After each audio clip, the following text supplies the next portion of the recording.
அமைச்சர் KN நேருவின் சகோதரர் KN ரவிச்சந்திரன் மருத்துவமனையில் அனுமதிக்கப்பட்டுள்ளதாக அண்மை தகவலை பார்த்துக் கொண்டிருக்கிறோம். சென்னை கிரீம் சாலையில் உள்ள தனியார் மருத்துவமனையில் ரவிச்சந்திரன் அனுமதிக்கப்பட்டுள்ளதாக தற்போது அண்மை செய்தியை பார்த்துக் கொண்டிருக்கிறோம். ரவிச்சந்திரனுக்கு தொடர்புடைய இடங்களில் 3 நாட்கள் அமலாக்கத்துறை சோதனை நடைபெற்ற நிலையில் தற்போது KN நேரு அவர்களின் சகோதரர் KN ரவிச்சந்திரன் மருத்துவமனையில் அனுமதிக்கப்பட்டுள்ளதாக அண்மை தகவலை பார்த்துக் கொண்டிருக்கிறோம். கூடுதல் விவரங்களை செய்தியாளர் சுப்பிரமணியன் வழங்க கேட்கலாம்.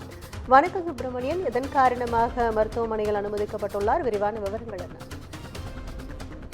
அமைச்சர் KN நேருவுடைய சகோதரர் KN ரவிச்சந்திரன் உடல்நலக்குறைவு காரணமாக சென்னை 1000 விளக்கில் இருக்கக்கூடிய தனியார் மருத்துவமனையில் சிகிச்சைக்காக அனுமதிக்கப்பட்டிருக்கிறார். கடந்த 3 நாட்களாக KN ரவிச்சந்திரன் தொடர்புடைய இடங்களில் அமலாக்கத்துறை அதிகாரிகள் சோதனை நடத்தினார்கள்.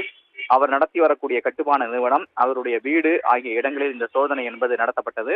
பல்வேறு ஆவணங்கள் கைப்பற்றப்பட்டிருக்கிறது. குறிப்பாக CBI பதிவு செய்த வழக்கின் அடிப்படையில் அமலாக்கத்துறை அதிகாரிகள் இந்த விசாரணையை மேற்கொண்டார்கள், சோதனையை நடத்தினார்கள். சட்டவிரோத பண பரிமாற்றம் தொடர்பாக வழக்கு பதிவு செய்யப்பட்டிருக்கிறது.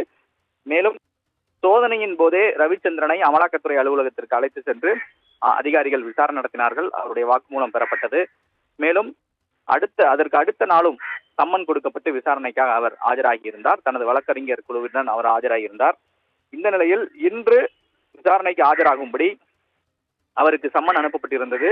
அதன் அடிப்படையில் இன்று காலை அவர் விசாரணைக்காக அவர் ஆஜராக வேண்டும். ஆனால் அவருக்கு உடல்நலை பாதிக்கப்பட்ட காரணத்தினால் மருத்துவமனையில் அனுமதிக்கப்பட்டிருப்பதாக தெரிய வந்திருக்கிறது. அவருக்கு அங்கு சிகிச்சை அளிக்கப்பட்டு வருவதாகவும் கூறப்படுகிறது. இது தொடர்பாக அமலாக்கத்துறை அதிகாரிகளுக்கு வழக்கறிஞர் மூலமாக KN ரவிச்சந்திரன் தகவலை தெரிவித்திருப்பதாக கூறப்படுகிறது.